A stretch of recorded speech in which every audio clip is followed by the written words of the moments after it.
السلام علیکم ورحمۃ اللہ تعالی وبرکاتہ۔ میں ہوں شاہنواز امجدی۔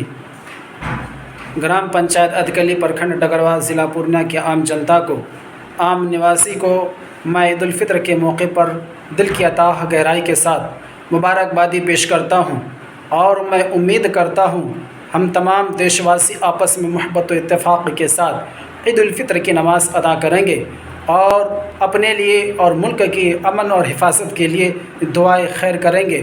اور میں امید کرتا ہوں ہمارا علاقہ سیمانچل جو کہ گنگا زمینی تہذیب کا علاقہ ہے، ہم اپنے علاقہ سیمانچل کے لوگوں سے بھی امید کرتے ہیں کہ ہم تمام علاقہ سیمانچل کے واسی آپس میں محبت و اتفاق کے ساتھ عید الفطر کی نماز ادا کریں گے، آپس میں بھائی چارگی کا پیغام دیں گے، بھید بھاؤ نفرت کی دیوار کو ختم کر کے گرا کر کے ہم اپنے لیے اور ملک کی علاقہ سیمانچل کے لیے دعا کریں گے۔ السلام علیکم ورحمۃ اللہ وبرکاتہ۔